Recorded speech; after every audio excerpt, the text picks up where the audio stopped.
one thing we can learn from this gospel, this morning is this.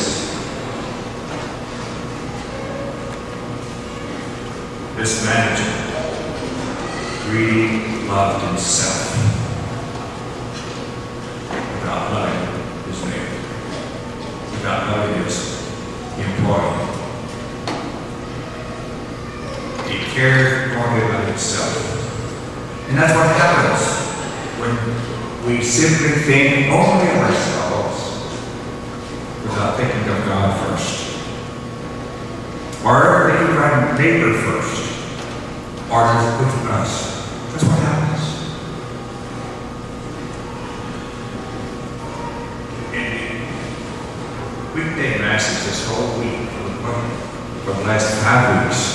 We've been reading from the Epistle of St. Paul to the Corinthians. The Corinthians were those people, the little town of Corinth in Greece, who he helped establish, he helped found that community. And he would go back, he went back many different times, 3 different times on his trips. And when he left the last time, he wrote to them a very strong letter. Matter of fact, there's about 30 or 40 chapters to that letter. But for me, it sums up what we're all called to, whoever say what they are. Is to love one another, as Jesus says, as I have loved you.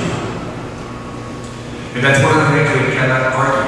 God loves us, loves us.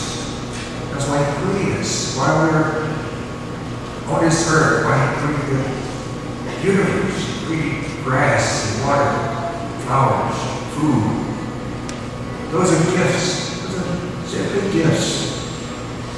He created your spouse, your children, everything in this whole world. What do we know about it? What do we know to do with our life? In those last 5 weeks, in one of those readings, one of those epistles, one of those writings, he was in Ephesus and wrote this letter to the Corinthians, the people in Rome, who had started a church, and he started this Catholic church. He started it, founded it, along with other people, helped him. But they were arguing out of dissatisfaction. And he writes to them, what are you fighting about? I'm fighting over these things. There's only one thing, and that is to love God with your whole heart, your whole mind, your whole soul. Love your neighbor as yourself. And that's why this morning I want to just read it. You've heard it many times, I'm sure. Last Wednesday's reading, last Wednesday, very nice, weekday mass. Now remember, this is Paul, after he had been to Corinth his 3rd time. And this is just one of the many that he wrote. This is only one of the many letters. This is one he wrote about how to truly live your life. If you want salvation, this is the way to live your life. He talks about the love he has for God, we should have for God. And we hear the word love so much. Movies has it all the time. Or you leave somebody, I love you. What's it really mean?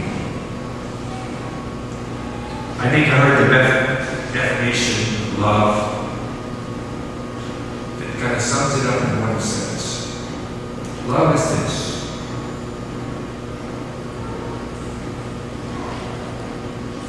Love is not giving something to someone, not hugging someone. All the other things you can think about associated with love. But I've heard this now to leave it all out.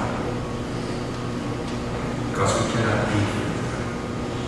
But we can do this. We can want the best for Him. We cannot give everything away to somebody else because we live. But we can have that attitude of love. An attitude of love wherever we are, no matter where we are, and who we're with. I'm going to read what St. Paul wrote, what he wrote to the Corinthians. Because he saw them arguing about who had the best gifts, who had this gift, who had that gift. But he wanted to show them his other one gift that lasts, his own. He writes to them, he says, set your hearts on the greater gifts. I will show you a way that surpasses all others. If I speak with you in tongues and in judgment as well, but do not have love, I am a noisy gong, a clanging cymbal. If I have the gift of prophecy with full knowledge and comprehend all the mysteries, if I have faith greater enough to move mountains, but have not love, I am nothing. If I give away everything I have to feed the poor and hand over my body to be burned, but have not love, I have nothing. Love is patient. Love is kind. Love is not jealous. It does not put on airs. It's not snobbish. Love is never. It's not self-seeking.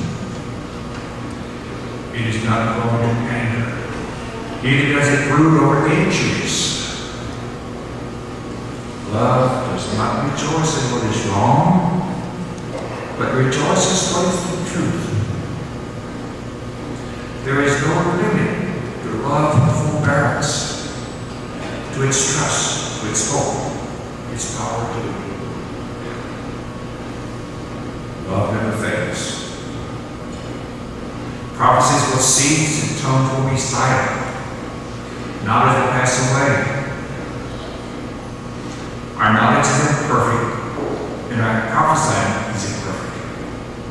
When the perfect comes, the imperfect will pass away. When I was a child, I used to talk like a child, think like a child, reason like a child. When I became a man, I put childish ways aside. Now we see indistinctly as in a mirror. Then, though, when we are with God, we shall see Him face to face.